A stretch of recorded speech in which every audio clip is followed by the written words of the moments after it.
I'm going to just give a very quick overview of what we have in front of us today, and we're going to get right into the speakers. The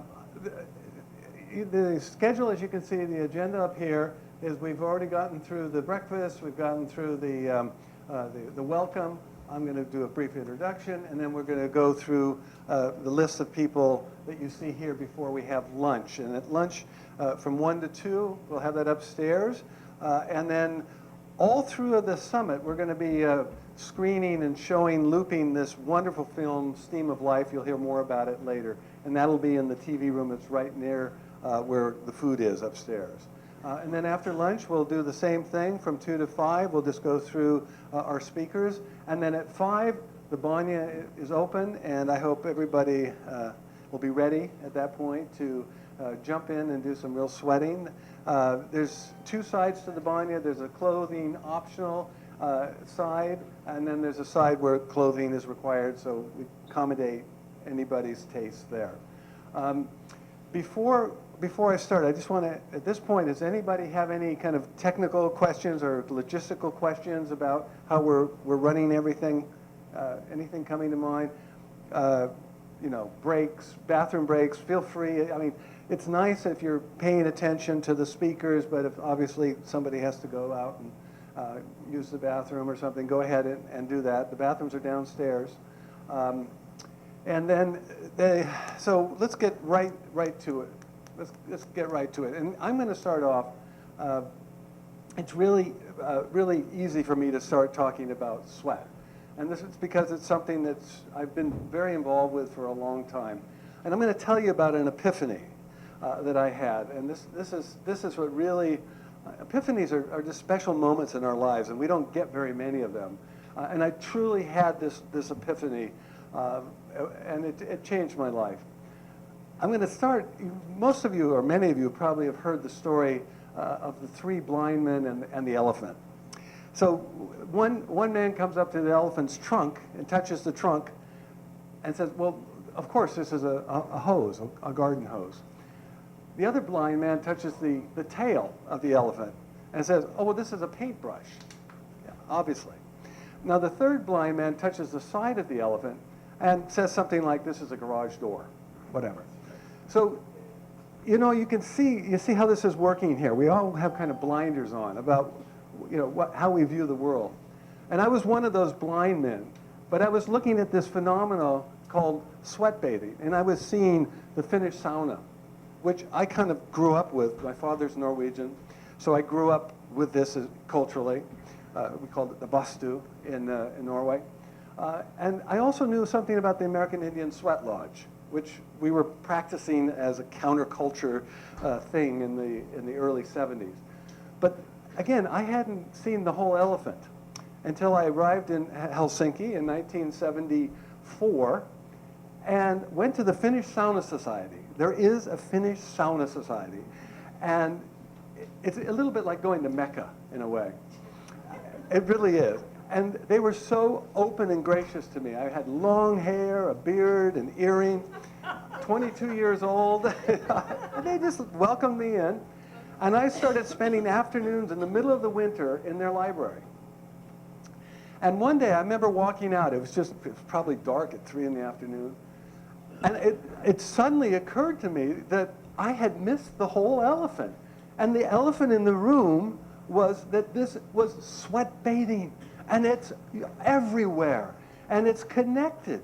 And there's a sauna, and then there's a Turkish bath, and then there's a sweat lodge, and there's a hammam, and it was just, it just kind of came over me like a burst of light.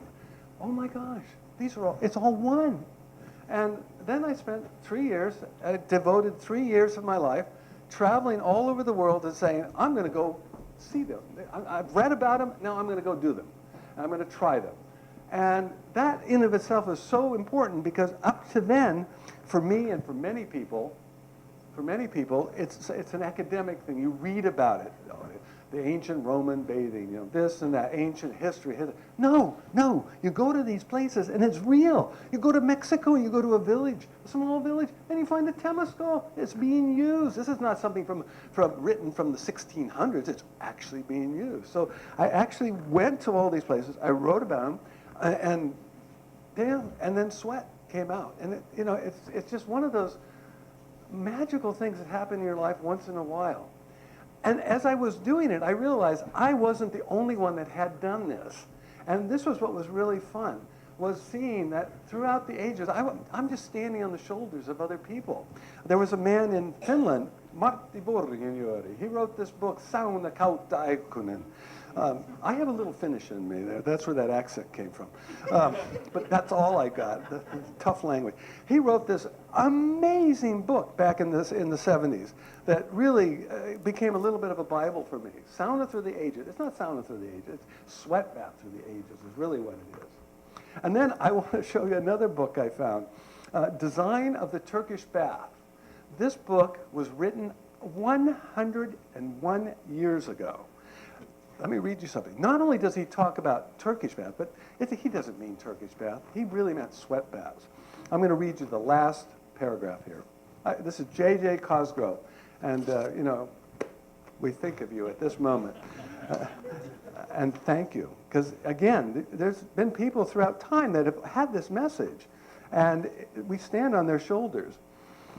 On account of their beneficial action in maintaining health and curing diseases, Turkish baths ought not to be restricted to these public or private enterprises found in all cities, but ought by right to become regular parts of all hospitals, hotels, public bathhouses, YMCAs, orphan homes, barracks, poorhouses, homes for the ages, and private homes. A little sweat room can be fitted up so easily and with such little cost that no home ought to be without one. The money expended in this way will save itself over and over again in the doctor bills avoided and in the increased efficiency attendant on good health. 101 years ago. Thank you, J.J. Cosgrove. Amen. Amen. Okay.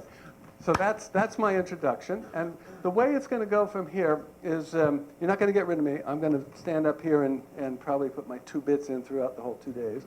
But really it's going to be about the speakers talking, you know, giving their basically an introduction about who they are, and then getting into their area of expertise, and then opening up to the audience. And we're going to have to move it along a little bit. So that everybody gets a chance to talk. And I know, you know, at this point, there's probably a lot of people in here really feeling like, I have something to say. And we want to hear it. We want to hear it. So I'm going to go ahead and fire up the first slide, and I'll give an introduction. Let me get this ready. Oh, thank you, Maggie. Yes. That's great. Okay, so let's go through. Well, no. Yeah, let the speaker talk, and then we'll go into the questions and the feedback. Thank you. Oh, this is my introduction. By the way, that's sweat on my fingertip with an electron microscope.